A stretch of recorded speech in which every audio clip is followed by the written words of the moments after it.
Sakit yan, oh. Oh, kita mo? Dito pa lang, hindi pa kita inawakan sa pulso mo. Diyos ko po, 3 months, tapos natiis mo.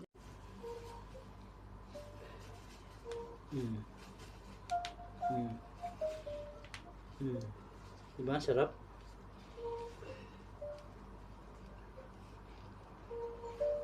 Relax ka lang.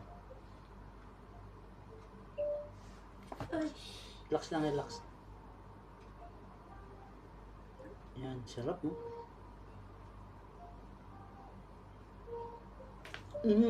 Oh, sarap.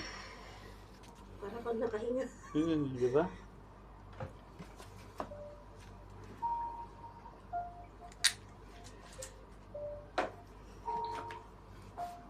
Pinatagal-tagal mo pa.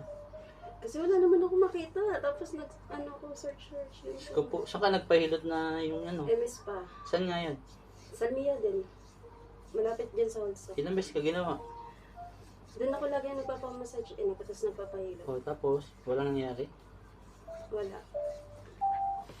Tapos pinapabalik niya ako. Kaso hindi na ako.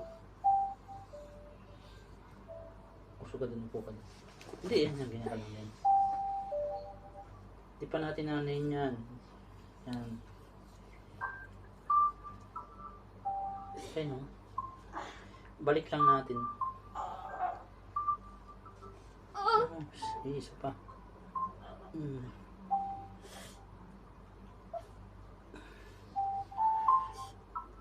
Sa akin ka umiyak ngayon.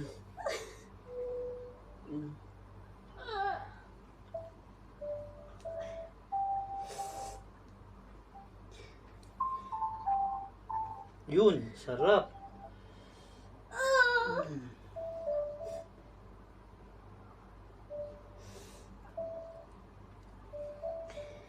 Narinig mo? Ha? Narinig mo? Bumalik?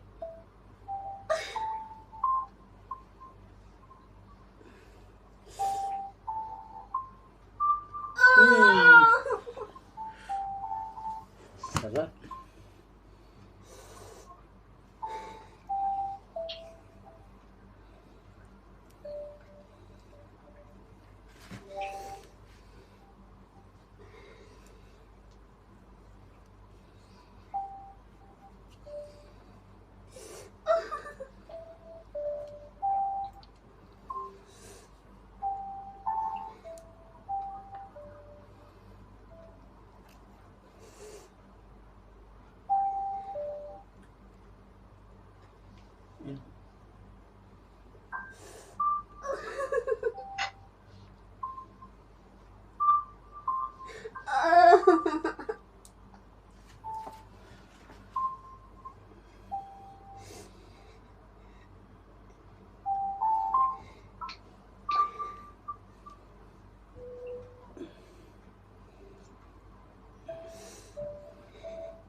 Sarap.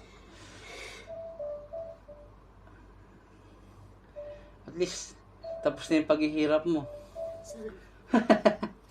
Wag mo ni susuot yan. Ayaw nga yung pasot ng doktor. Kasi Ano te? okay na siya, kuya. Ang siya mo ah. 3 buwan mong tinis niya na may ganito ka. Tinis mo na 3 buwan na may ganyan ka. Oh, wag mo lalagay yan ha. Yan lang. Okay Grabe yung tuwa mo ha. Kuya, ang hirap kaya 3 buwan na tinitis, tas lagi ko iniiyak to. Minamassage ko din kung ano yung pinaglalagay ko. Ganoon talaga pagka talagang magaling yung naghihilot sa'yo, talagang as in, on the spot, talagang changes yan. Kita mo, kanina. Hindi ko siya maganon. Ngayon, nagaganon ko na siya na may puwersa. Maraming salamat talaga, kuya.